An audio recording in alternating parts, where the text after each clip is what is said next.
And I was running these YouTube streets, and I came up on Cultural Cover's house.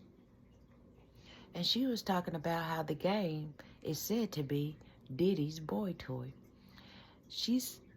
It was talking about how the game and Diddy hung out for 2 years, and all they did was party and fly back and forth from different states to states to states. But we also know that when Diddy takes you shopping, you have to pay a price afterwards. So the game can quit with all that.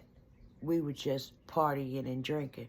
When somebody that you hang around for 2 years is buying you extravagant watches, necklaces, shoes, clothes, even in a woman and man's relationship, you have to pay afterwards. So when he was buying you all those things, the game, we know that you had to pay a price afterwards. But then you was talking against this stuff, which was contradicting what you was doing. So we're going to take a listen to what you was saying back on Vlon TV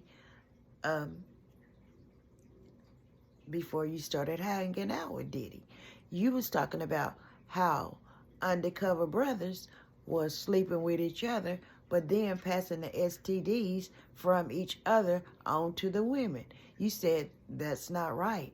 But then it was said that Usher had to pay $1 million to a woman that he was in a relationship with because he passed the STD on to her. So he had to pay medical bills in a $1 million lawsuit.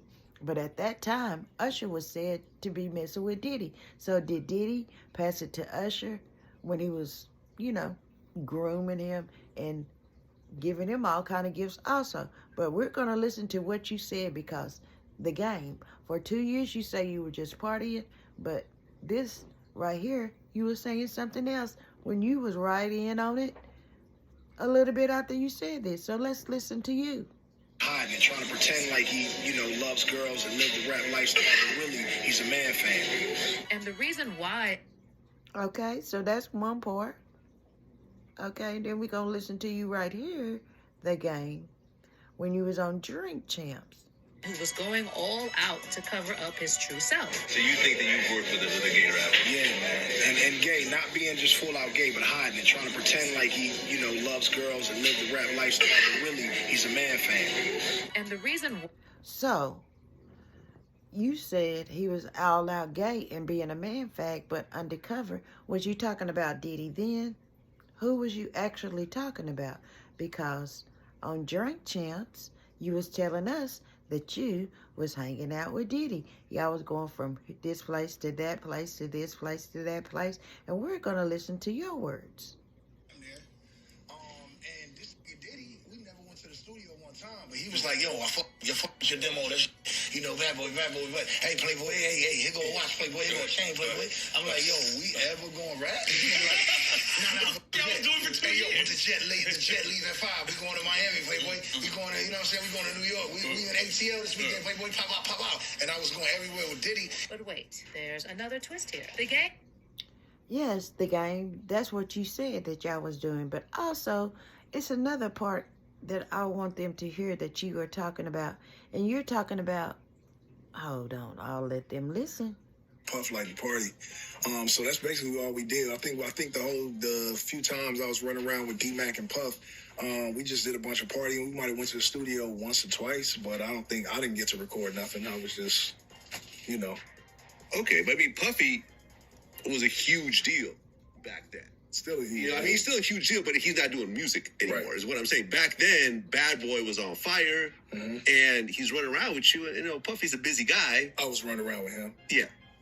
You were running around with him. Right. Was he talking about signing you, or what exactly happened? Nah, Puff he wanted to sign me. He just, he was moving around. Like, he had the restaurant Justin's in Atlanta, so we was in and out of that. A lot of parties in Atlanta with him and V. And, Big Wolf and, Fab and Jeezy was just, Fab was already on. Jeezy was coming, coming of age. But we just party, man. Now, Diddy Now said that on his was side, kind if of really tripping to me when you said Jeezy was coming of age. Okay, we know that Diddy like him young. So what did you mean by Jeezy was come of age? Was Diddy just waiting for him to come of age to shower him with those same gifts that he was showering you with? And so happened that this all was happening in Atlanta. And we all know what Atlanta is. We all know what Atlanta is. Atlanta is home of the LGBTQIA. And that's where y'all seem to go. So that's not it. Your brother came out and said that you and Diddy was doing more than shopping. So are we to believe that what you say, partying and shopping, is all y'all did?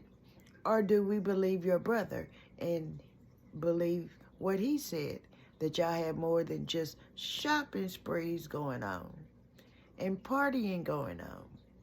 Y'all was in a relationship.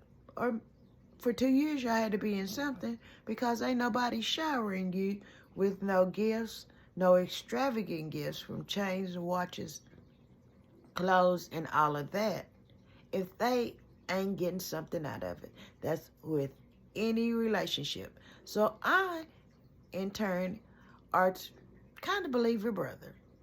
Because in a relationship, if somebody is giving you something, they are wanting something in return.